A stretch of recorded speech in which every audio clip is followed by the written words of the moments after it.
Welcome to the Untrapped Podcast, where we're motivated and inspired about success, small business, and personal development. And now, Keith Kalfas. Live. Okay, we're live. What's up? We're live on the Untrapped Podcast. We have special guest Ryan Kettering from Prolific Brand Design. And I want to talk about, well, I want him to talk about, have you ever considered doing an entire rebrand, a relaunch and rebrand of your service business? Ryan specializes in, well, he has a whole freaking company that does this. He has rebranded and branded service industry businesses that have gone on to become national businesses. Like this, his company, his team. It's a big deal. Like I've actually hired Ryan to help me with stuff with my business, a launch that we did. Brandon Vaughn, the founder of Wise Coatings, who has 50 locations. They have these beautiful vinyl wrapped vans. They've been on channels like Upflip YouTube channel. If you've seen their, just go look it up. It's like they have this iconic looking brand. He consulted with Ryan Kettering when he went to launch his brand to find out what should everything look like and how should they vinyl wrap everything and what Ryan and his team came up with was freaking just brilliantly beautiful. So when you see companies with these brands go by that are just service businesses, you're like, wow, like who did that? It's Ryan Kettering from Prolific Brand Design. I'm so excited that you're on the Untrapped Podcast. I've known you since 2016, brother. What's up, man? Long time. Not much, man. How you doing? I'm doing well. Good to see you. I was trying to communicate for the first time for people that are meeting you, so they kind of get it, who you are, what you do, and why you do it. Can you go through that, man, and break it down? Well, so yeah, I mean, I did this. I've been doing this for about 10 years now. Before this, I had a home service business myself, and so that's kind of how I got into this. We started out as doing more marketing stuff, but really, I found that my calling was in branding, and more specifically like in identity, like helping people to understand not only who they are, but how to leverage the things that make them into ways to identify, resonate in the market, to communicate in ways that are compelling and interesting.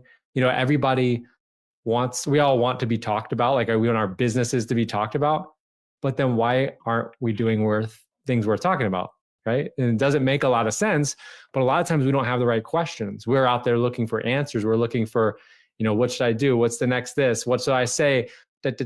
Instead of saying like, hey, what's the thing I'm trying to do?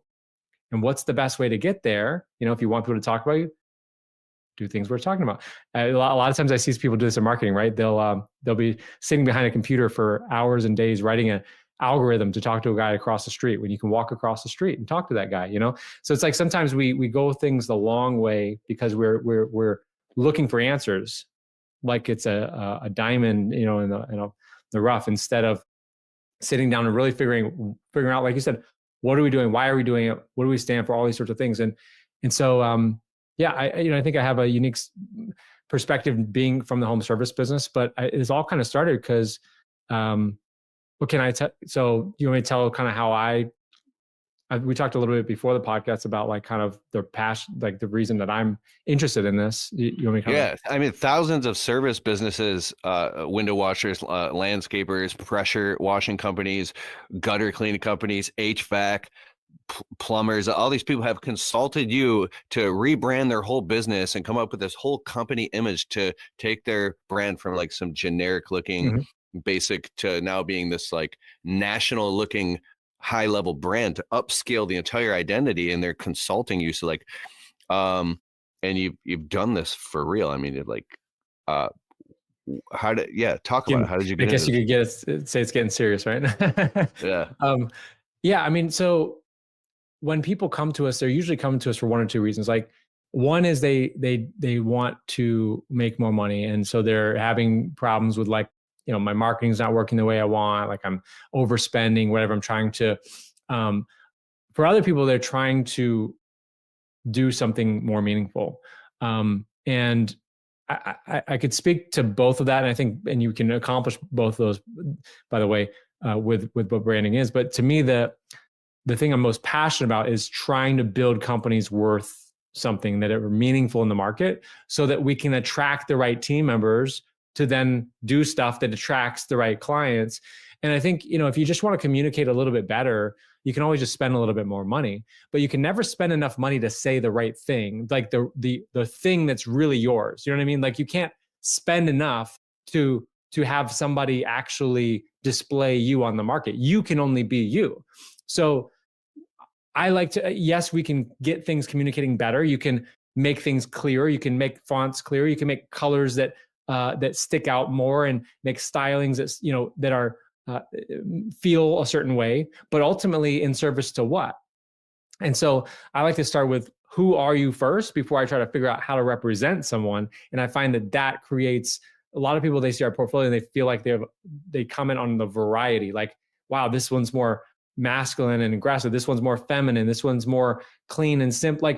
And the reason for that variety is we have a variety of people we work with. And they're all in the similar space, but they are much different from one another. And so if you want to build something that represents you, like a company, like a logo, like a name, like a way of doing business, you probably should figure out who you are first. And then you can simply apply that who you are to how you do things and what you do, and you will have a good representation of who you are in the market. So if somebody wants to say, hey, I want to rebrand my business, I want a new logo, I want specific colors that my business uses everywhere, physically, like out in the field, on the van, the shirts, the hats, everything, on social media. This is the font that I want, the tones. You're saying, before even going to say, let's rebrand my business, there's a deeper subset of questions that have to be asked to find out what is your what. Well, many people have seen the talk from Simon Sinek, Start With Why, and they were like, okay, I have the what and I have the how I do it, and then like, what's my why? Oh, my why, it's my family. My family's my why. Okay, check, done. I'm ready to go out in the world. Well, your family's not a why, your family's a who. And I don't know if, I don't want to sound harsh here, but there's a lot of who's people in the world that you're serving, a lot more than your family. If it was just your family, you'd sit at home, I don't know, like growing carrots in your backyard with like chickens and stuff. You'd just stay home with your family, and then that's it. But there's actually a lot of people that you want to serve in the world, probably. And your family are the most important of those people, but they're not the reason that you do things. They are a set of people that you serve from that reason. And so your why is typically some sort of idea, belief that drives everything you do. And you can see it in the evidence of everything, but it's not until you start to kind of search for those commonalities. All right, a lot of people, they have core values, for instance, but they don't realize that your core values are a tool set to live out a single belief. So what's the single belief? And so you have these core values that many times feel dead and they don't really work. And the reason why is because you don't know what they're pointing to, right? They're disconnected. They're just a bunch of things that everybody thinks integrity is important. Everybody thinks that, getting it done right the first time. Everybody thinks all the stuff that we all think is important and good. But what's your stuff that says how to be this person, right? So once you understand what you're trying to say, then you can explain how to say it, how to be it, how to act it. And that can drive a lot of different things. Tesla, for instance, which might not be the right example to use this time of political climate, but Tesla they were the first company in 120 years to go full production in the auto manufacturing business. And they did it without a marketing budget. They had a $0 marketing budget.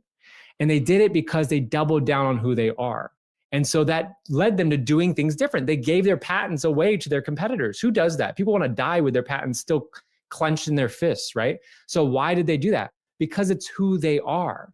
And what we many times do is we will take on the identity of our gurus, what we believe, an identity we've shaped based on what we believe the market wants and will pay for, an idea of and so we take on other people's identity, and that creates a set of actions and a a set of, that represent us, but it's not our identity, And so we want to get back to who are you at your best, at your truest, your most authentic. And that's where the real gold is, because that is the only thing that sets you apart from someone else.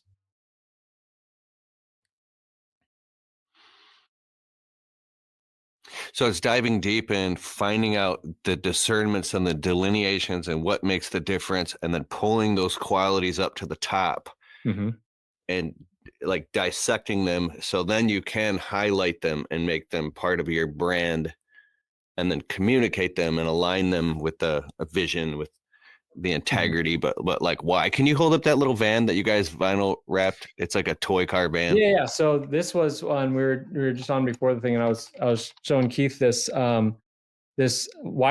toy van. This one's a little bit beat up. It's seen some things. My 5-year-old likes to run away with it, and I find it weeks later. But this is a little toy van that we had made for Brandon over at Wise Coatings. And yeah, they went from one location to 50 in like 5 years. And this is their the logo on there, their colors, their typefaces. It's a visual system. It's their flag, so to speak, which is important, by the way, because we pledge allegiance to the flag of the, right? But why do we pledge allegiance to an inanimate object, a flag, a logo? It's because you can't see or describe. You can't see a company. You can't look at a company. So you build something that represents the company. But if you build a representation based off of nothing, it doesn't have a lot of meaning. It doesn't connect. I don't know what it is. We talked about this earlier, but sometimes you talk with people and it's not necessarily the words, but you can feel something going on. You can connect with people. You can start to resonate. You start to feel like you're on the same frequency as them, so to speak. And if you are building on a frequency that you're not actually it's not even you, it will not land in the market in the same ways that if you are just authentically yourself. And so when Brandon at Wise Coatings had us do this, and we started with, what do they believe? What is the belief that drives him as a leader? And then the entire organization. What is the brand personality archetypes? They were primary and a secondary. Your primary is like generally how you do things. Your secondary is like the salt and pepper. It's like, it's the seasoning, it's the flavor. So what makes it interesting? Because if I just say, there's this guy, Keith, he's super smart and he's just, and he's just always, but it is just one dimension. But then if I throw in like, man, he's just the passion, like all of a sudden you start to add layers to the personality. That's the primary and the secondary brand or personality archetype. And what we're doing is we're solving this question that everyone said at once. I've said it. It's like, how do I get my people to do it like me? How do I get them to act like me in the market, right?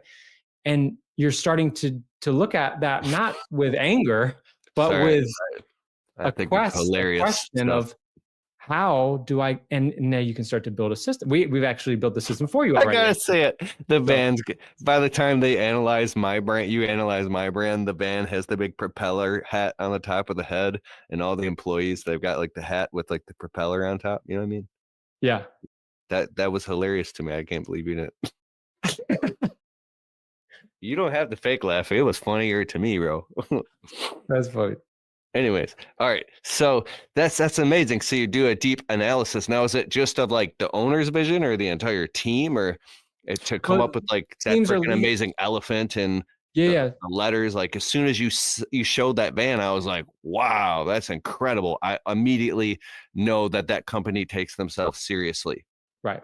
Yeah. It's a form of social proof too, because you're showing people like you're acting it out. You're not saying you're professional. You are professional. Like, you know what I mean? Like we need to stop saying stuff in our marketing, and we need to start just doing the things we're saying in a way that's so remarkable, remarkable, that people will go tell it. And that you know what I mean? Like why say we're professional? Why say we're trustworthy? Like if you have to say isn't it a weird thing? Like if somebody you just know was like, you can really trust me. Like, wouldn't you feel like I can't trust that dude? Like, you know what I mean? Like, so it's like, let's stop saying stuff and let's start acting it out. One of the things, like, for instance, we talked about with Wise Coatings, like they literally roll out a red carpet. So some people will figuratively say, oh, we really, don't worry, man. We'll take care of everything. We'll roll out the red carpet for you. But they're like physically rolling out the red carpet, which is an emblematic touch point. It's emblematic of the fact that they are figuratively rolling out the red carpet for their clients. And so you have all of these things, these touch So points. they have a red carpet and they roll it out into the customer's house. It went into their garage. So into the garage. Their new floors, right? Oh.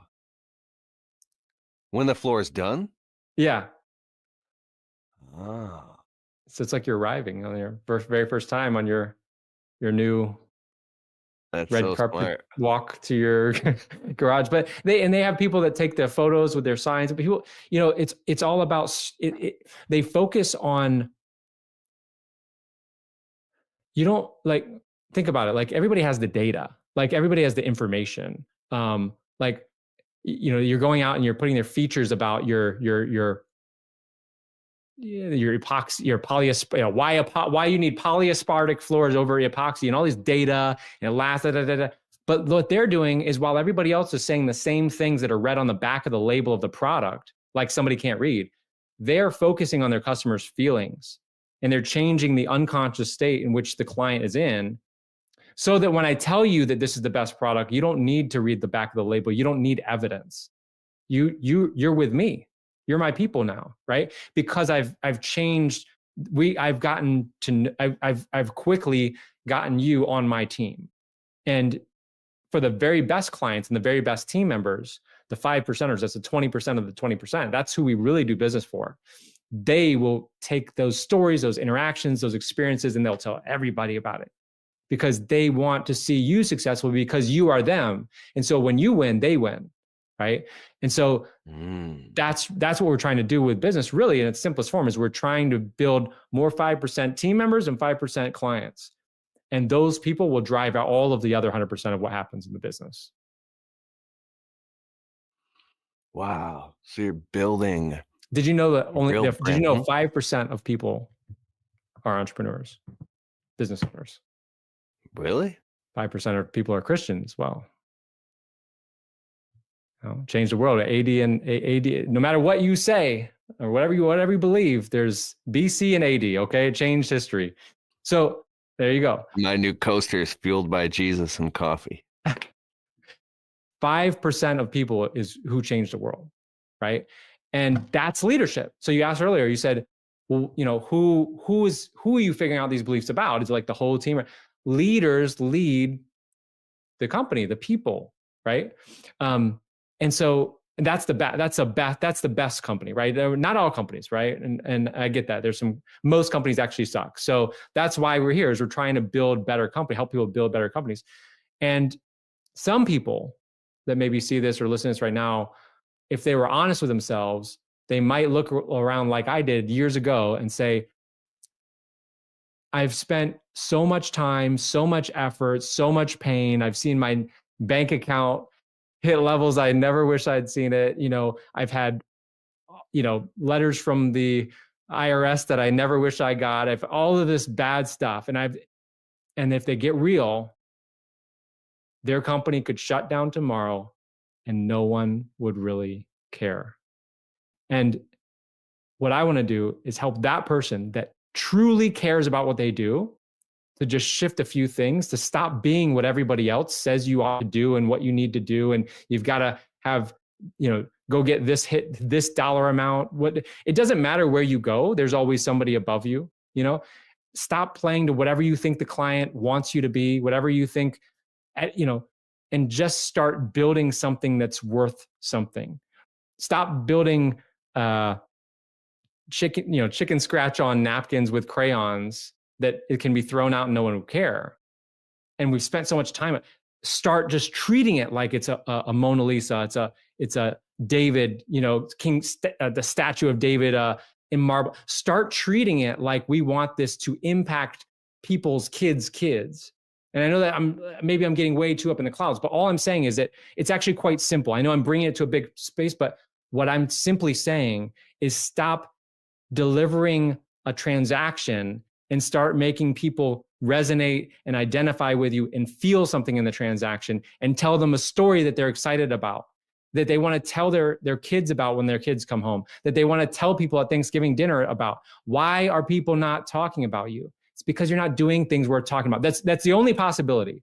That's harsh to hear, but people are not talking. If people aren't talking about me, it's because I'm not doing things worth talking about. That's it. It's very simple. And so if we just start doing things in a way which can be talked about and spread, they will be. And so that's all I'm trying to say, is that for the person that they're ready to take their business to a place of like, I want this to change the people's lives at this company. I want them to feed their family in ways that are much greater than food. I want to have them go out in the community, and I want to change my market, my little world that I can touch and feel. I want to have the best company to work for, the best people, and we have the best customers. For that person, it's a little shift. We just have to start asking better questions. Bro. Hey, my friend, did you know that you can get access and even discounts to a lot of the different tools that I talk about here on the Untrapped podcast? Whether it be an actual physical tool that you use in your business or a software tool, a lot of the things that I talk about, I'm actually an affiliate partner. So if you just open up your browser and go to keithkalfas.com/resources, it'll take you to the list of all the resources that I use in my business, and you'll even get a discount. Enjoy the show. Stop it. You're raising my standards. Because when you speak like this, I should just take that part right there. You should take it too from the podcast and just make it like a video in and of itself. Ryan Kettering. It's like, because it's not, you were speaking it like, you know what I mean? It was because it was making me think about when I first started my landscape business and the visions that I had, kind of like the beginning of the E-Myth by Michael Gerber, where he talks about you had these visions and then reality set in. And you're talking about this stuff is back. It always has been. It's within your control. Absolutely.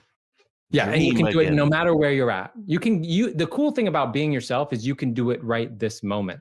Like, there's a book that The Gap and the Gain. You've probably read it. I didn't read it, but I read the title, so I know what it's about. But okay, some people will tell you, right? So essentially what the book says is that essentially stop looking at the gap between who you wish you were, like the gap from here to tomorrow, and look at the gain from here to yesterday. What I'm here to tell you is forget about the gap and the gain. It's right. Like, so here's your gap. Here's your future. Here's your past. You don't need to look back and feel great about yourself to be yourself and to be your best. You just need to start right now, right? You see what I'm saying? You need to just right this moment, just be yourself. Be present. So it's not about look at how far I've come to feel good about myself. It's not about look at where I'm going and I feel inadequate. It's about, am I living it right now? Because if you do that, everything in your past can be framed positively. Everything in your future gets framed better as well, right? And so all of the worst parts, like I have this guy, he has a horrible thing happening in business right now. And I'm like, look, man, that sucks what you're going through. Now that we're talking, can I spin it can I show you the pots? Can I show you how great this can be for you? Like some of you have to get permission sometimes, because sometimes there's such bad things happening. When you're in it, you're like, this is the worst. But the reality is that once you're past that, and if you're able to get some perspective, even the worst things, you can take it and use it because it's part of your story. And you can use it and fuel it into what you really stand for, what you're here to do.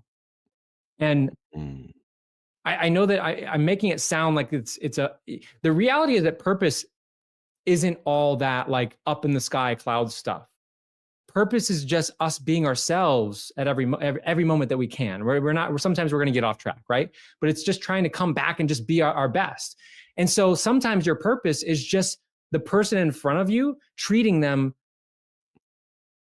in the way that is authentic, that you should be treating them, to get them into the state of mind and to, like, you know what I mean? Like right now, we both have a purpose and it's not outside of this call. There's nothing else in the world but what's happening right now. And this is my purpose, right? This moment.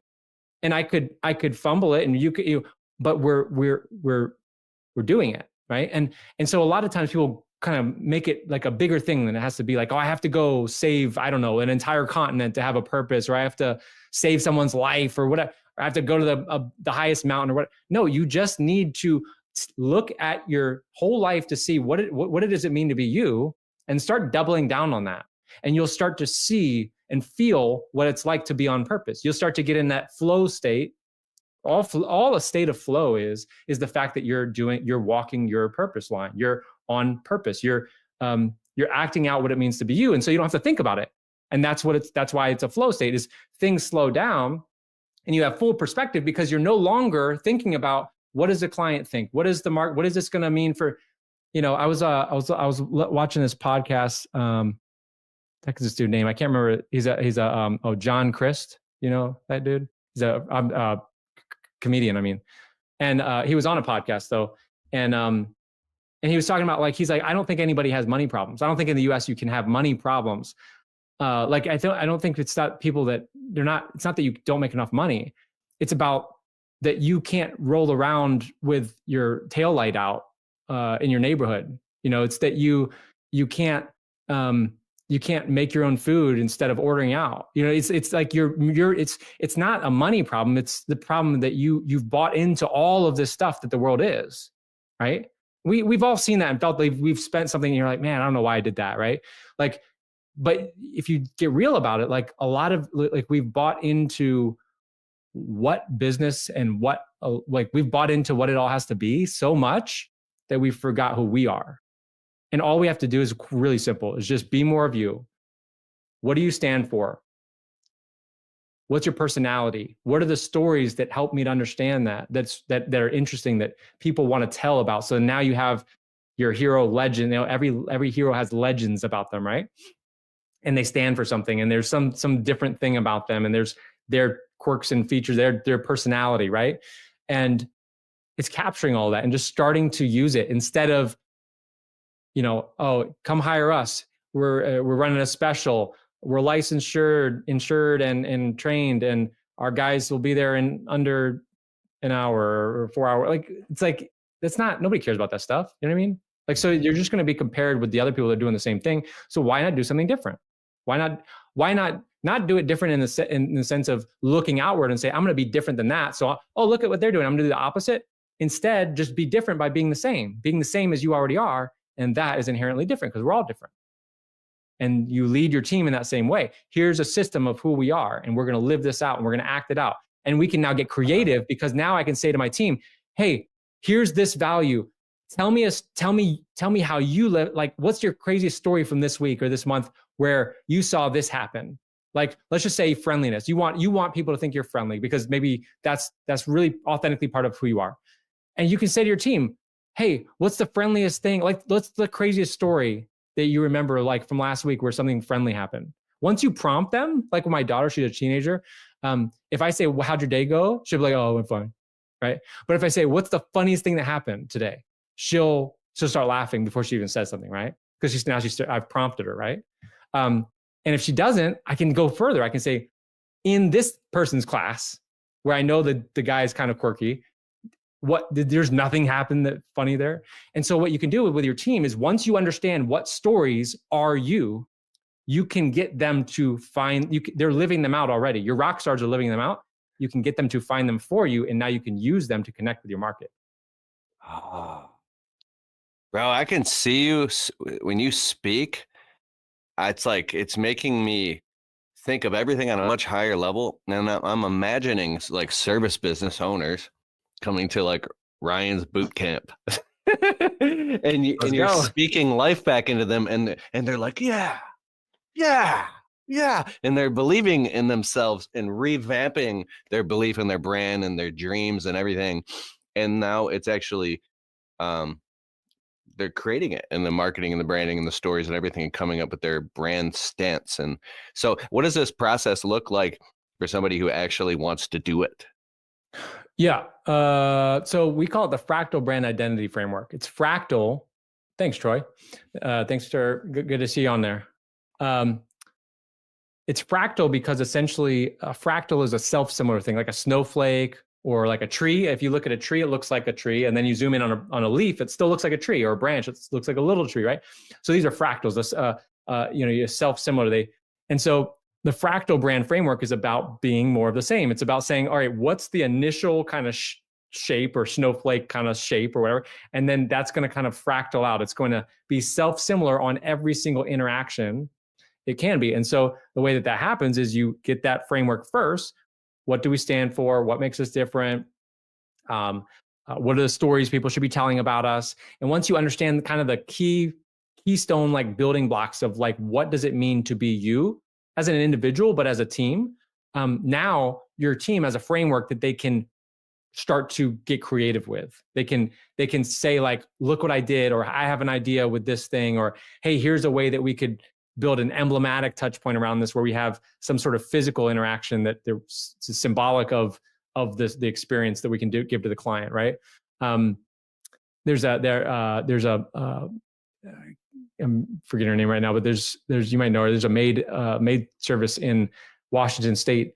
Every client at their that they serve, they bake half a dozen cookies while they're cleaning. So imagine you come home from work and like your wife and your kids are all happy, and the kids are like, "It was a cookie day, Dad." Like that company doesn't, like, think about it. That company doesn't while need the maid service is cleaning the house, they'll bring cookies and bake put the them cookies in the house. Oven. You know, like a realtor will bake the cookies so your house smells good before you sell. So they do it while they clean the house.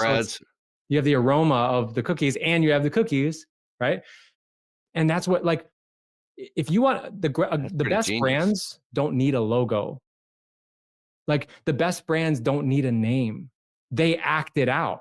If Hercules didn't have a name, we'd call him something else, right? Like, do something worth talking about, right? Be the best version of yourself. And luckily we do get a name. We can claim like that is. But if you didn't, the market would name you because they need something to refer to you by, right? But instead, we're trying to pick the names and we're worried about the wedding rings and the names and the logos instead of worrying about the marriage underneath of it, what it represents, right? And ultimately, if you don't have the package that the thing is representing, if you have a logo and it represents nothing, what's the point? So you need to have a solid brand, a set of actions that you follow in the market to have a clear idea of who you are in the market in a memorable way that's worth talking about.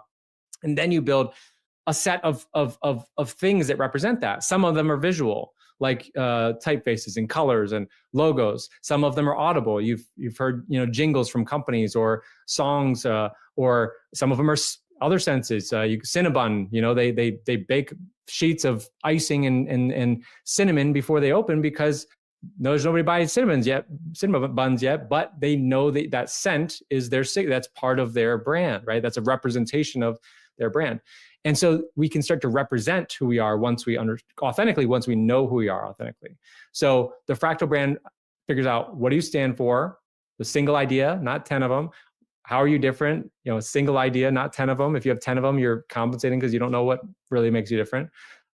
What's your brand personality archetypes? What stories, the 5 brand story narratives, vision. Happened again, didn't it? Good thing I have 2 cameras. I don't know why. Are you using an A10 Mini Pro? Yeah.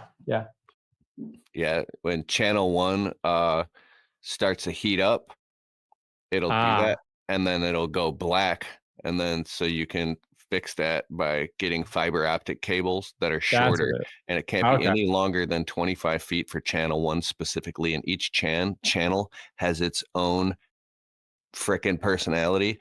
Makes sense. Anyways, sorry, I have. I think it's probably just. It's probably. This is the first time I've ever had problems with this. I think it's probably the cable because I ripped apart my whole office last week and I put it all back together in a different way. And I don't know what cables I think it's a cable. It's probably overheating, right? It's probably what you said, but I bet if I switch my cable to a better one, I'll be good again. Anyways. So you figure that stuff out, and then it's a system to apply it. And you can do like quarterly check-ins, like audit, sort of like, how are we doing on being us? I know it sounds it can sound silly to have to check in, like, are we being ourselves? But it's really what we do on a personal level. Like, we look around once in a while and we're like, is that really me? Do I really need it? Like, am I really my best? And then sometimes we'll start working out or we'll start eating better because we know that we've drifted from what we are like at our best, and we kind of pull back. That this is a way to do that as a team, to say, this is what we're like at our best, and we're going to be able to bring it back to that consistently, always focusing on what our ideals are. If you want your team to come together, culture, right? This is like a buzzword right now. How do you create culture? Like, it's not a foosball table in the lobby. It's, if you have people you want to come together, you need to show them an ideal that that everyone's working towards together. Same with a marriage, right? If you want your marriage to come together, you're 3 times as likely to stay married if you have kids, for instance. Why? Because you have a common goal instead of you going out elsewhere, right? So we don't come together like this. We come together like this towards something else, some sort of ideal, like a core belief. Or for a family, for instance, you're also 3 times more likely to stay married if you go to church regularly, right? So you have to have something you're pointing towards. That creates culture, because we start acting, we look around and say, hey, I believe in that thing too. I do too. I've found that if I do this thing, I get there better. I feel like I'm on track better. And then the person next to you says, great, I'm going to do that too. Now you start to have sets of things that are happening within an organization that are similar. And now that's what we kind of look at as culture. But it's really just people oriented towards a single point. And you got to pick that point, or essentially people will pick it for you, or there'll be a lack of it. The point will be nothing. It'll be you see what I'm saying? Like, sometimes you'll get lucky and your team will pick it for you, but why not just pick it? Like, what do we stand for? And talk about it. Make sure everybody is actually on board with that,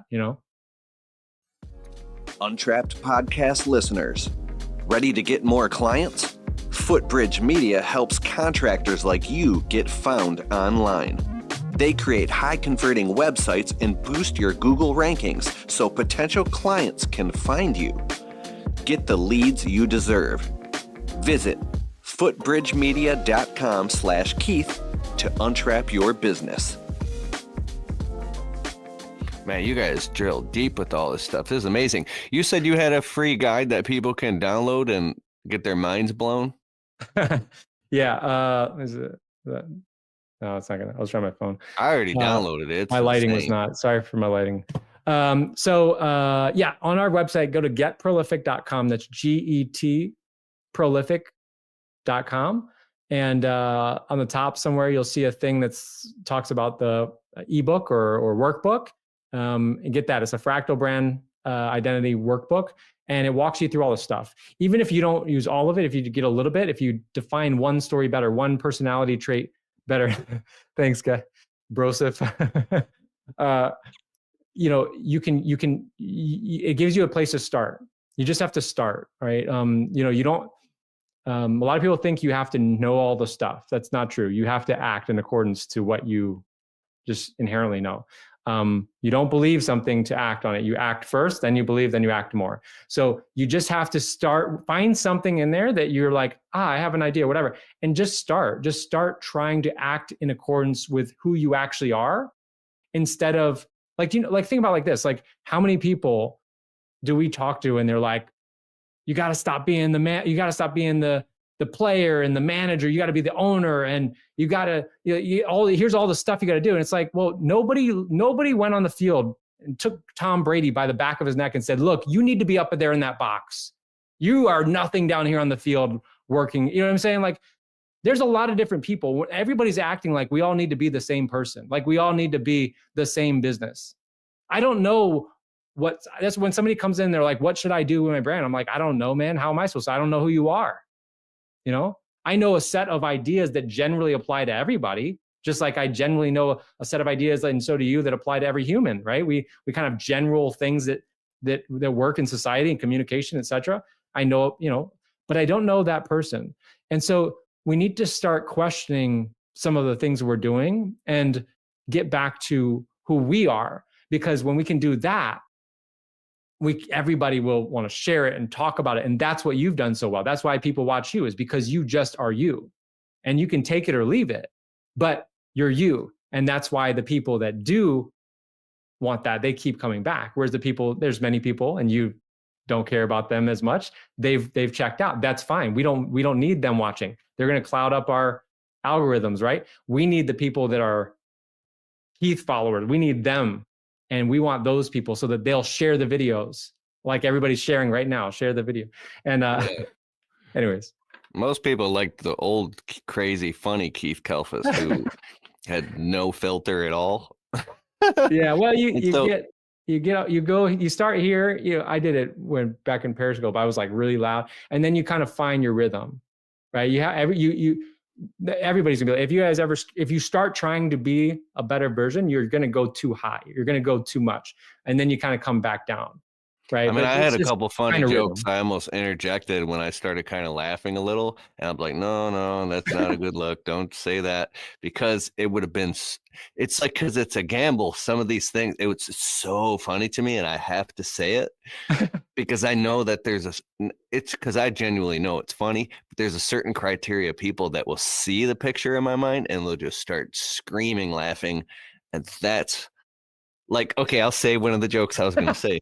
All right, let's go. When you were talking about the company brand and the high level, it's like, I was getting so inspired. And then a controversial, like George Carlin says, what makes a joke funny is the amount of the exaggeration, and the more the exaggeration, the funnier the joke is. So I feel like we think about the whole company brand, and I'm like crying, tears are dripping, like I've got it. And it's a lawn care company. It's called Circus Cuts, and so the truck and the trailer and everything is like it's ridiculous, like clowns with polka dots, and the mowers come out, and now every morning the employees have to dress up in full freaking clown attire with big ass stupid shoes and the clown hat and they have full clown makeup, but it's 100 degrees out, and these assholes are on the mowers all pissed off while it's all dripping, so they're fucking miserable. But in my head I saw that.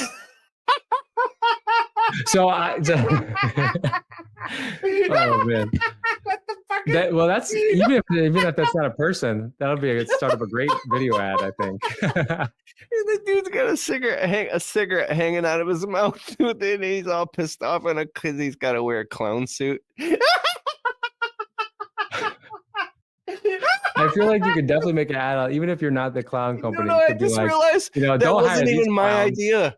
This credit goes out to my dad, who was the one who he actually thought of that idea. I got to call my dad after this and tell him that. Well, so when it comes to like if something, for some people, like that's their idea, like for real, not like legit. And for other people, that's like in marketing, it would be the pink, like people would talk about like the pink postcard. Remember that? Like, oh, you got to like mail out these pink flyers, like has to be bright pink and like just text. And, like everybody's looking for the silver bullet, right? And the problem is that for some people, that's like not them at all. And for some people, that is them. And just the same way that I can't be you and you can't be me. Like if I tried to go be you, I'll just flop, right? And I see a lot of people that are like, Ryan, what's going to make me the most money? And it's like, if that's your motivation, you're probably on the wrong thing. Like you could ask them, why do you want to make the most money? And they'll tell you a bunch of lies. Like, I just want my wife to be proud of me and my dad to be proud of me. Right. So, yeah.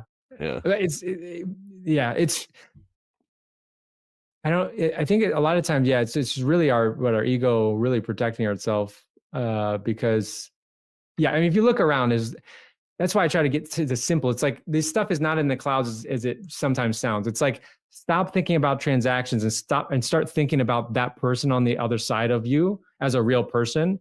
And how do you want them to feel when you leave? Like if you could give them anything, if you had everything you could what would you give them? Like, would you really like think about even on TikTok and all these, when they give somebody money or whatever, they're not giving them money. They're giving them surprise and delight. They're giving them a sense of like the fact that maybe like somebody does care. Like you don't need money to do that. Like you could do anything. They're just, they're just using money to do that. But like if you want to deliver something to a client, aside from your service, what do you want it to be? What do you want them to leave with? What do you want them to feel? What idea do you want them to have?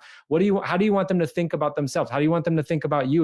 Whatever. And if you can drill down into that, you can just start to make that happen. And for some people, that might be showing up to a job in a clown suit or a tuxedo or something else. That might be them. For some people, that's not them. And they'll be actually doing what we don't want to do, which is things that we think will serve some other, purpose that isn't really our own. So yeah, I mean, I think it's all about trying to figure out what our thing is. I love this, bro. There's a lot. Like my buddy has he came out with a barbecue sauce, and it's called Not the Best, and their whole like thing is, it's kind of like this, I don't know, like a kind of rough around the edges. Like it's not, cause I already want to try it just by hearing the name. I'm like, what do you mean it's not the best? I got to try that. Well, the whole story behind it is that this guy, he went online and was like, yeah, it's not the best. Like, it's kind of like that one dude that you're like, okay, a-hole, but, so it's like, it became this joke that it's like, it's actually really, really good, but it's like, okay, well, we're going to own the hate. And it was like, well, it's really good. It's award winning, but it's, it's not the best, and so he ran with that though. And that's his style. And it's like on their website, it's like, refunds. No, we don't give refunds. We already told you it's not the best. Like, like stuff like that. And so you lean into who you are. And for them, that's them. Like we're a little rough around the edges and kind of that, it's the rebel archetype, right? But for me, I'm different, right? I'm sage, creator archetype, right? So once you understand who you are, like enough that you can explain it to somebody else, now that other person, maybe a team member, can say, hey, what if we did that? What if I had this thing that happened last week. Like one time I went to Olive Garden and the waiter gave my kids Pokemon cards, these like holographic, they're in hard plastic sleeves, like legit nice stuff. And he's like, do your kids like Pokemon? My little one at the time was like 3 years old. I'm like, this dude will eat, like he'll pick up trash off the ground and play with it all day. Like, of course he loves these like holographic, shiny, cards, but so he gave us these things and the kids were like, they loved them and all that. It was cool. But think about it like this. A lot of people are like, that's a cool story. But think about this. When was the last time you told a story about Olive Garden? Like everybody knows about what they're all about. They know about the breadsticks, about the mince, about the salad. Why is the reason to talk about? There is no reason to talk about them. But that waiter did something that made that restaurant and him worth talking about.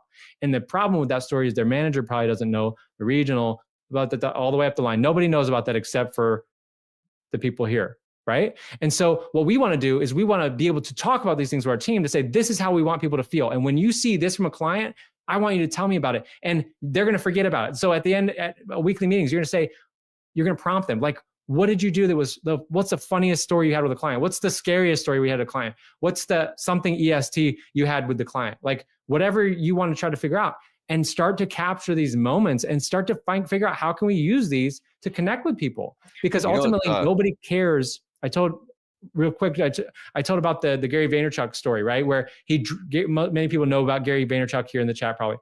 And Gary Vaynerchuk had the wine company years ago before VaynerMedia. And that he drove, some lady had an order. She had like 2 cases. She needed them for like a wedding or something. And it was windy and it was raining and like it was on a Saturday or something. And it was never going to get there in time. So he put the stuff in his car. And he drove 6 hours to the lady. So it's not that he has dedication written on the wall that matters to us. It's a story about an action of dedication. And so we have to stop saying stuff. We have to stop saying we have integrity and saying that we're dedicated and saying this and that, and start living it and finding the stories and capturing them and telling the stories. Tell people the story about what your training means. Instead of saying, if you think it's cool that you're insured, tell me a story that makes me think that that's anything next to interesting. Like, so that's what if we can get into that mode, we can start to do something pretty interesting with our people, with our team members and our clients, I think. So. I like that. So if there's these stories, would you take one of the stories and then use it as a marketing piece to now tell it to new customers? Like, this is a story that we tell customers. Yeah. When regarding a certain topic, we tell them a story and then they go, and it all makes sense. Yeah, absolutely. So some things are stories. There's a lot of different types of stories. And we're not going to get into all of this, but one of the types is the emblematic touch point. That's the cookies, or earlier when we were talking, I showed you the Carvana coin that I got. It's this huge coin. My 5-year-old got to put it into this larger than life car vending machine, and the car came out in this huge, it is amazing event. And it's like, why isn't all of our businesses like that, right? Where you have And you get the coin, they give you a little keychain version too to commemorate it, because they want you to remember that moment.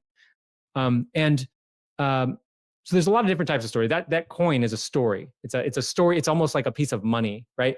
Technically it is, but not really. But think about what it is. It's stories are social currency. They're bottled up into a thing. Like when you have the emblematic touch point, it's like you take a whole story and cram it into a little like morsel think about what you can do with $1. You can do anything with $1, but it's leveraged into this thing you can hold. That's what an emblematic touch point is. So it's something that you can, like, we can't afford to give these vans to every client that we have, but for our 5%ers like Brandon Vaughn that tell everybody about us and bring us on his, talk about us on his views with the upflip and million view video, like I can certainly do something special for my 5%ers at a minimum. So start with what you can do. Maybe you can't do it for everybody. Maybe you have a great idea and you don't have the budget for everybody, but you can do it for the very best clients. Do that then, but it's always for them. It's not just sometimes, because a system will break down if you only do it when we have time, because we never have time. So you always have to do it, but that doesn't mean you have to always do it for everybody. You can have a criteria to that system, right? But some of them might be, what you go to market with. You might tell that story to every person on every ad. There's companies like that. There's some companies that it's not so much that type of story at that level, but as you dig deeper, you start to get to more stories, right? Like if you go on Tesla's website, you're not going to maybe see a story right in your face, but you might have heard about the flamethrowers that they made. You might have heard that they shot a Model S in outer space. You might have heard that they gave their patents away to Ford and all these other ones, right? You might have heard that they came up to, built the first company in 120 years in the auto space with a $0 marketing dollar budget. You might have heard some of these stories. And then when you start to interact with them and you see more evidence of them, every action is a promise of new action, or it should be. And so people talk about brand promise and their eyes glaze over, like, I don't even know what that is or how to do it. You're doing it, right? You're acting, and that's a promise of later actions. And so we just need to be intentional about those actions, and you will be creating promises with those actions. But are they worth talking about, right? Like I have a Tesla. Maybe I shouldn't say that because now all the PC people will like tell me that I'm, I don't know, Nazi or something. Now that's a thing right now. I don't know why, but you can say open the butthole and the charge port will open, right? There's weird little things like that. That's a legit thing you can say to your car. You click the button, open the button, and then your charge port opens. Like there's little things like that let you know you're driving a Tesla. Yes, it's the same company that makes flamethrowers for their best clients. You see what I'm saying? Like it's fractal. It's consistent. Is there a thing during Christmas you can tell it to talk and the windshield wipers and all the lights will go off and do crazy stuff? Yeah, every year they do like a Christmas software drop, and it has like a light show, a new one that's included, and some new features. It's always around Christmas, and the reason why is it's consistent, and they know all the not podcasters, but like video, like everybody picks it up. Like the video people that are covering Tesla, and it's a big deal, right? Or they make it a big deal. And they've really cracked the code with like, it's kind of like Apple. Like they don't have to go on Apple's Facebook after you get off this and see how many posts they have on their Facebook. I'll give you a hint. It rhymes with hero, 0. So why? Well, because they don't need to use social media like that. They use it differently. They don't want to talk about themselves. They want you and I'm talking about them right now. Why do they need to talk about themselves, right? So all I'm saying is that we need to stop looking for the answers that everyone else has. And we need to start asking the questions that pertain to what we already know. So we have answers. You already have all the answers. You don't have the right questions yet. And so you need to look at the answers you have already, start formulating the right questions. We have some frameworks to figure it out. And now you can go out and start acting in accordance to who you are more and creating more of the answers out in the market. And people will look at you and say, how do you get like that? I want to be like that guy. And they'll never be able to do it. People go out of business trying to operate like somebody else. That's not for you. That's for them, Be yourself with the volume turned all the way up. Yeah. Where's that download again? It's at, go to Get Prolific, GET Prolific.com. And on the top bar, you'll see a link to get the ebook or workbook, something like that. It'll say on there. It's the Fractal Brand Identity Workbook. And it's probably like 15 pages. It'll walk you through kind of the whole framework that we actually use that exact same workbook when we go through with our clients. It's just we're doing guiding. And we do have that service available to people if they're ready to take that step to have somebody guide them through it. Because the reality is that you already know, you already believe something and live your life by it. You already stand by it for something. But if you ask somebody, they'll give you like the answer that they think you want to hear or something like that. I just don't let people off the hook, right? And I'll keep asking okay, but what are you like? Okay, I know what you're like at your best. Now tell me what you're like at your worst. And like, I understand what you want your team members to learn and value. What do you teach your kids? Like, what do you want them to leave the house with? Like, I ask questions to get them out of their normal state of thinking so that we can get to the real answers about the real things that drive every action that they take. Mm-hmm. Do you want people to find you on social media or your company? Is there anything? What's the best way if people want to take the next step? Yeah, I would get the ebook if I was you. But if you're if not for you, you could book a call with our sales team if you're ready to move faster. But yeah, I mean, I'm on Facebook is where I'm probably most active. You search my name, which is on this feed, is right there. Ryan Kettering but yeah, but I'd highly recommend the ebook because it's amazing. I downloaded it and I read through it and I'm like, this is incredible. Like, yeah, it's short.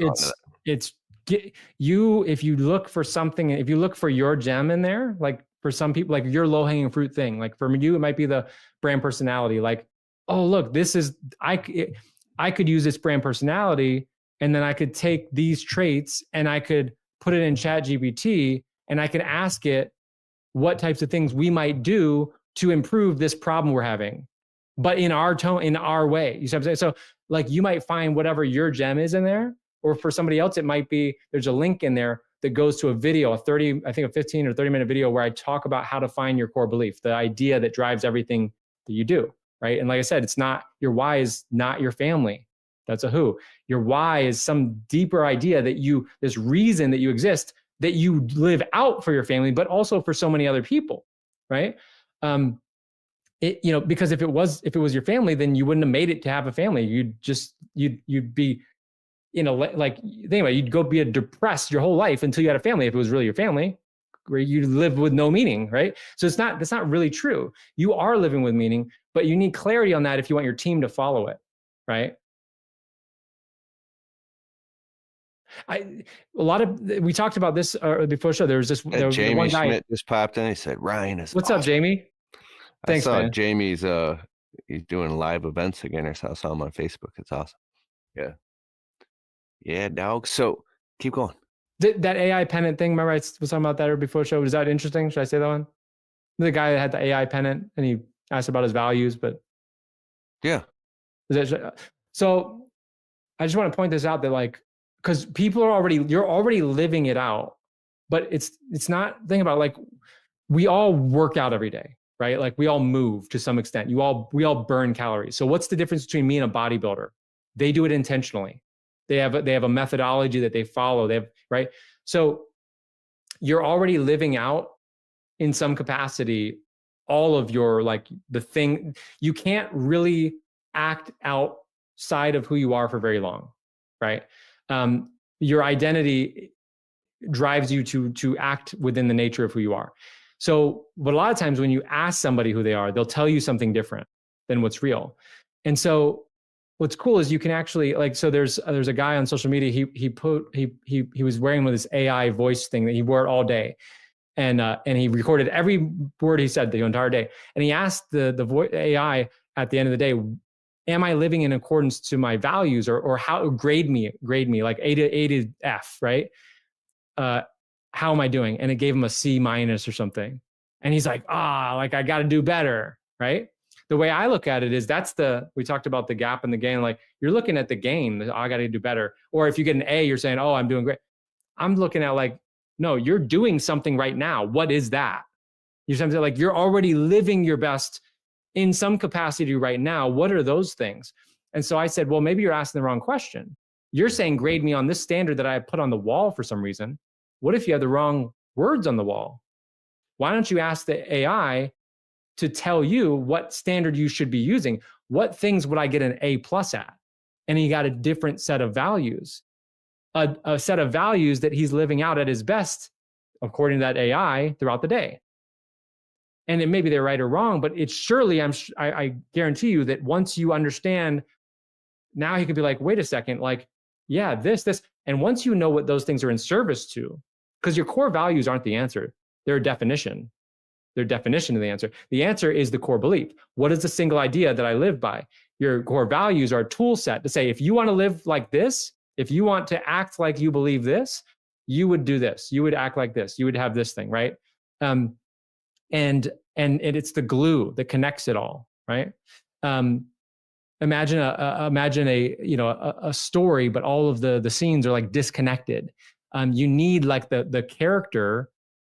Looking to maximize your production in the field? Ballard Products has over 300 products that can help you get the most out of your efforts every day. Ballard Products. Whether you are looking to get a better cut, keep your gear on your machine, keep your expensive equipment clean and safe, or just get the most out of your machines, Ballard has you covered. Ballard Products. Jump onto our easy-to-use updated website at ballard-inc.com to get your gear ordered today. Keep grinding. Stay safe.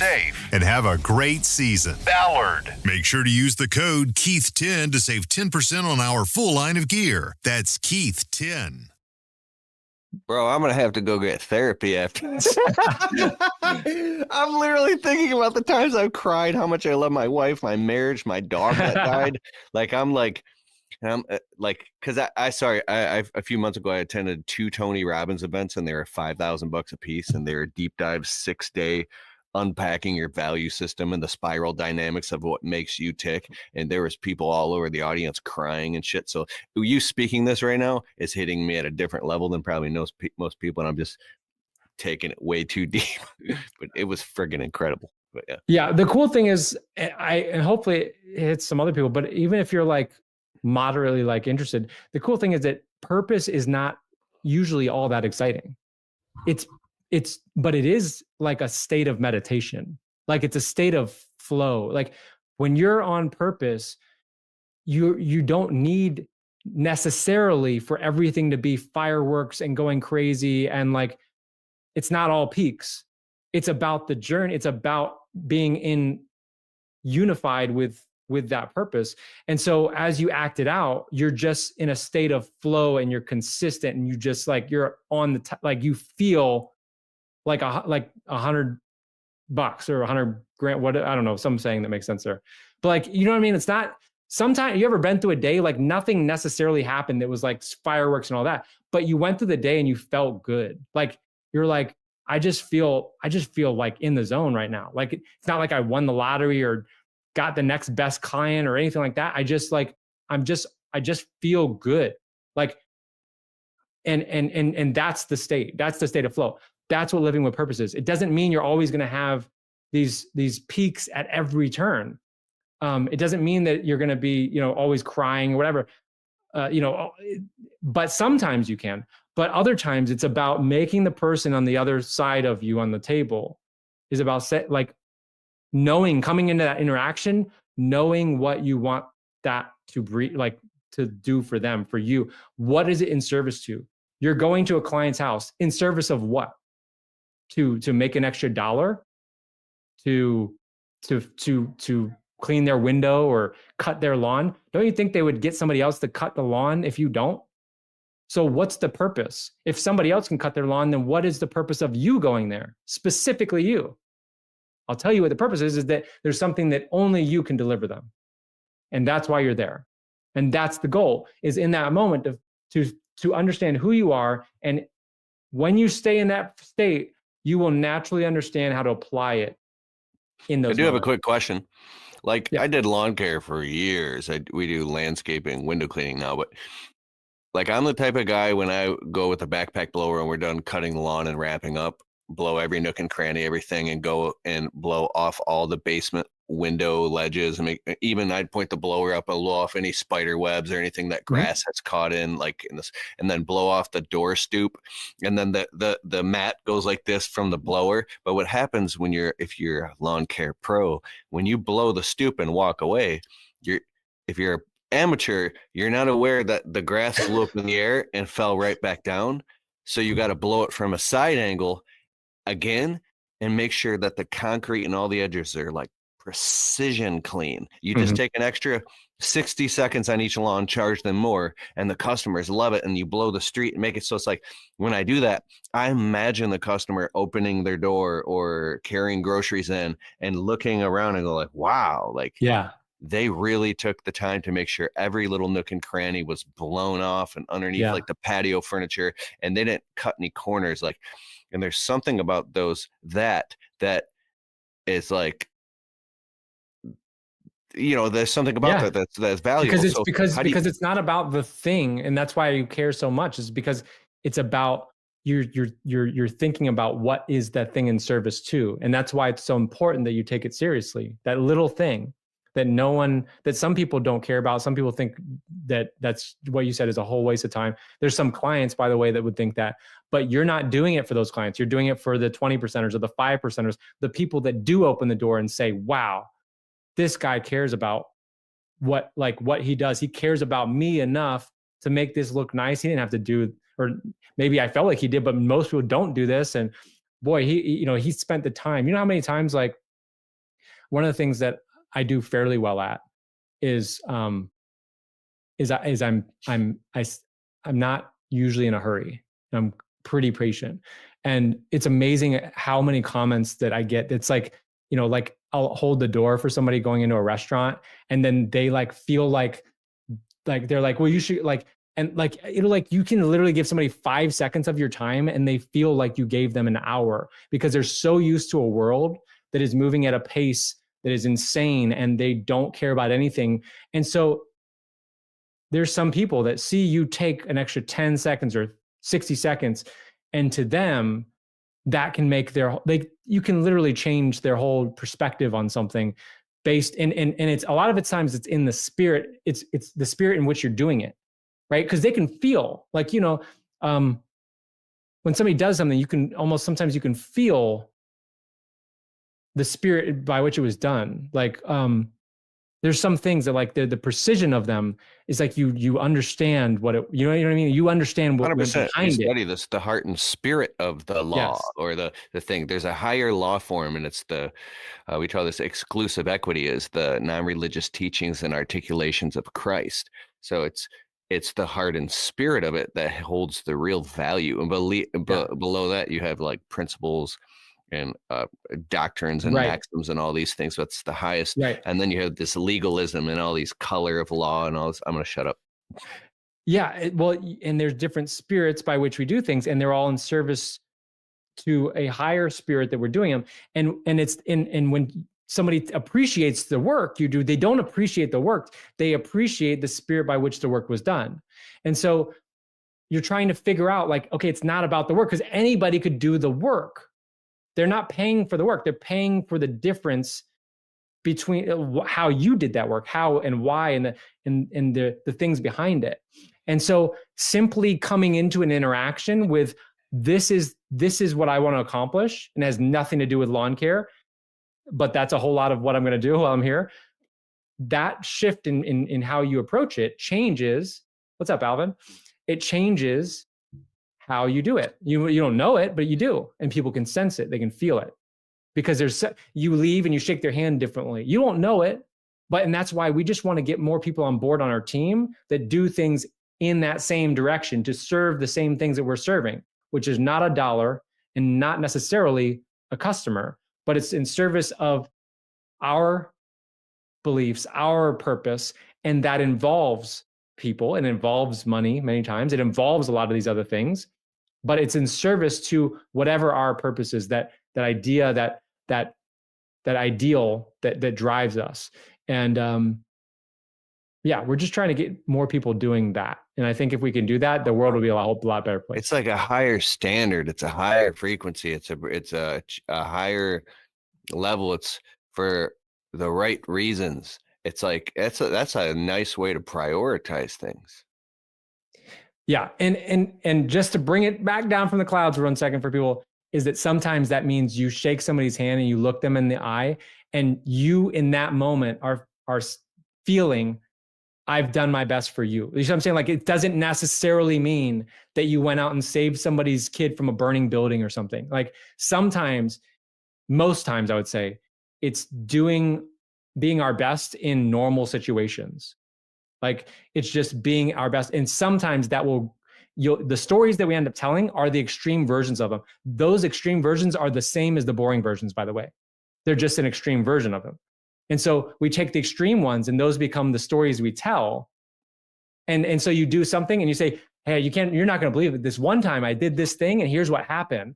And this is the story about, and that's the story. It doesn't mean that there's anything wrong with the non-noteworthy version of that story. And that's where you get to pull in the ones that are more theatrical into your normal stories to make them feel more theatrical, more drama from it, even though they didn't live it exactly. But you can give them the coin, the thing, the whatever, and that commemorates their experience and all of the other experiences that were like it, in service to what? In service, you know what I'm saying? Wow. The first few years of my business, I made no money and had an eviction notice on my door because I was the empathic guy who cared so much. I'd be sitting in a lady's garage crying with her as she's telling me how her husband died in a jet ski accident, or the person who lost their spouse to, like, they call it the C word.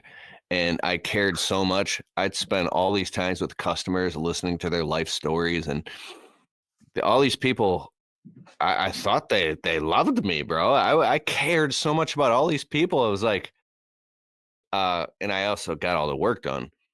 And then when I finally started realizing my worth and raising all the prices, all of these favorite customers of mine fired.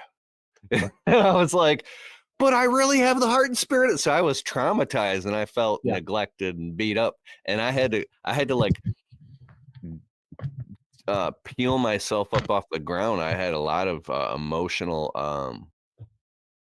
heartbreaks when I realized that, wait a second, this whole time I've been lied to and bamboozled. All this emotion was fake. These customers were actually loyal to the dollar. So then I polarized in the opposite direction and listened to a bunch of Grant Cardone. And by like 2017, I went the opposite and I became just purely transactional. And I was all about get in, be nice to the customer, sell the job, make the money, get out. I need to make more money. And I was furious. And that actually blew up in my face because I became freaking miserable and I hated my business because it was purely transactional. So I think we have to go through some of these growing pains to like have a backbone, be empathic, care for real, and make sure you have boundaries and pricing and all that stuff. So yeah. There's a guy, I can't remember his name, is Steve Ozanich. I'm getting that wrong. But he wrote a book. And this is rough because I can't remember the book's name either. So like people are like, okay, this is not helpful. But anyways, on the book, he has this guy, his hand sort of pushing through. And it's on a yin and yang type of thing. And he's in the hand, there's a hand pushing through. And what he told me is he said, the problem with most of us is that we're trying so hard to be good, right? We're pushing so hard that we're off balance. And so that's where you start to neglect and you start to, a lot of things start to eat away from because you're trying so hard and nobody cares. It's like, well, why are you trying so hard? Like, why being yourself, I need to read that book. Is not actually usually hard, right? Not usually. Sometimes it does take some extreme courage, but I think that what we do, like that experience, I think I'm sure so many people relate to what you just said. I do, because you always kind of have to push further to understand, to have a, how do I know what's hot if I don't know what's cold? You have to push enough to where you understand where you belong, right? And so you went one way and it was too much. And you went the other way, and now, you've started to probably feel like you've getting some understanding. And you probably, I say, because I'm always kind of like, as soon as you feel like you've got it, you're like, oh crap, I don't know anything. But Yeah, no, I resonate with that a lot. So I'm sure a lot of other I people. had a funny thought at the end of the podcast. It's like the camera zooms away and you stretch and you're in your 10,000 square foot mansion and beep beep, oh, the garage opens and you get in your brand new 2025 G-Wagon and you like you get what I'm saying. Yeah, for sure. Bro, Ryan Kettering. We've gone through three camera feeds on my end, so yeah, I think we've. It's great, now bro. This isn't the G-Wagon side. This is like this is the ramen noodle side of the wall. Bro, so go there, download the guide. It's free. Yeah. It really is awesome, bro. Thank you. Do you have any speaking engagements or anything coming up here, or anything you've done lately? Nothing major. I'll be on the 7th at a group called Blue Collar Service. The Blue Collar Success Group in Arizona on the 7th. So you could check if anybody's in Arizona and they want to meet up. Blue Collar Success Group on the 7th of next week. Man, I'm horrible with my schedule. I'm sure I have other stuff, but I only keep track about a week out. So that's what I got. But yeah, we try to get on. If you feel overly constricted by a schedule, do you not like that? Do you like more? I hate that. Yeah. Yeah. I mean, if you guys want to learn an oddly lot about yourself, if you go to take a test on, this is not mine at all, go to 16personalities.com. Take a free test on 16personalities.com. And it's a Myers-Briggs test. I'm an ENTP. And if you want to learn a lot about yourself, do that. But here's the cool part is the reason why you learn a lot about yourself is just to validate. So you're like, holy crap, how does this know so much about me? Then you get a little bit smarter. You're like, wait a second, let me do it for my wife. Let me do it for my key people. And you're like, oh, now I understand them. And now I can, you know what I mean? So a lot of times we understand people's surface level stuff, but we don't get the motivations behind it. And so once we start to understand that some of the actions that they do and what those are in service to, we can much more appreciate something that if they're upset about something, they're frustrated. We're frustrated too. And I'm like, But then if we understand like why, then we can, take it a lot. We can work around with and around that much better, much more productive. But yeah, I don't like schedules. It's something that's structure. I'm really rough with structure. So I try to build once type of thing is what I found. Build a structure that I can't really break. I leverage and manipulate situations a lot more. Like, like if you're fat and you want to not be fat, you don't have to you don't have to do anything except for just start using small plates and just start using really small plates and don't do your own grocery shopping. Order from your computer when you've just eaten. And that's a system that you can't break and you'll start losing weight. It's like, you know what I mean? Like, so you leverage, you don't have to stop eating. You just need to change your plate size. And then, so yeah, I try to just manipulate the surroundings a little bit. So, but I don't know what the question was about or for, but. That's amazing. I lost like 15 pounds and I've kept it off I just stopped putting sugar in my coffee and I stopped eating, I was eating bread. So I stopped eating bread. If I do eat bread, it's very sparingly. And like, if I eat Jimmy John's, I don't eat it that often. I don't get a bun. I just get it wrapped in lettuce. Mm-hmm. So by just eliminating like all the starch and sugar, that's awesome. And it rolls into other stuff. Like and instead of a pop, like never really drink a lot of pop. Anyways, pop has so much sugar. LaCroix, if you like pop, it doesn't have any like sugar in it. And there you go. Yeah, I stopped drinking alcohol fully. I drink it's called hop water. But what is that called? It's called hop water. Water. HOP water. It's essentially carbonated. Imagine making tea, like black tea, but make it with hops, and then you cool it down, you carbonate it. And so I make it some of my own. This is store bought, but trading up your habits into the better ones. And it's a domino effect. I've stopped almost all the last one I stopped was biting my nails. And the crazy part, it was so many other things, but like it took me years. And by the time I was ready to do it, it was the easiest thing ever. and I couldn't do it for years, but I worked up to it. You know what I mean? It's just, you don't have to, if you're like having troubles with your weight, you don't have to go on and like do this big thing. You can cut the sugar out of your coffee. Like you can do a small thing, you know? And that's what I was saying also with the workbook, like you don't have to go crazy with this stuff. Just do like one little thing, just get the little bit of a momentum going, you know? That's all you got to do is pick one little thing that you're going to start doing to be more of yourself on a day-to-day basis. For some people, that might just be like meditating. Maybe don't do anything else. Stop doing something for 10 minutes, right? It's amazing how those habits like stack up like these dominoes. A habit I have is I don't take any business calls. There's a couple people I would take a personal call before noon. I don't schedule any meetings, any of that stuff before noon. And I think I learned that from James Clear, Atomic Habits.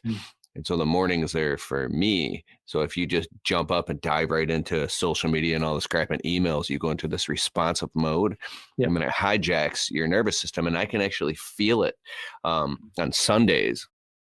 I try to go as long as I can without looking at my phone. I can go all the way to like 4, 5, 6, sometimes 7 p.m. without looking at my phone on Sundays. And if I go to even grab my phone, I'll feel a subtle shift, and there will be like a dopamine drip. And I'll go into like a hypnosis, like, cause it's like a drug. And that feeling hijacks you and takes you out of an alpha state, which is like pure awareness. And it puts you into this thing to where now you've become hijacked and you can't operate at a very high level. So like on a Sunday, I'll get up and like, no phone coffee, and I'll get a big sketch pad and I'll sit there just zone out and start drawing graphs and diagrams and get the calculator out and start like my dreams and a page is full. And then, man. That's awesome. That's way off scale. Thank you so much for being on the Untrapped Podcast. This is going to be live on all podcast platforms, on Apple, Spotify, anywhere you go. Please leave the show a well-worded, positive 5-star review. If you like the show, it helps it boost it in the algorithms. If you're watching this live, thank you for so much. I'm talking too fast. Thank you very much. And then we just crossed 850,000 downloads on the podcast, and we're going to 1 million soon. And Ryan Kettering from Prolific Brand Design, I appreciate you, sir. Thanks, Keith. Great to be here. Thank you for having me. All right, and go to getprolific.com and download his guide. All right, see you guys.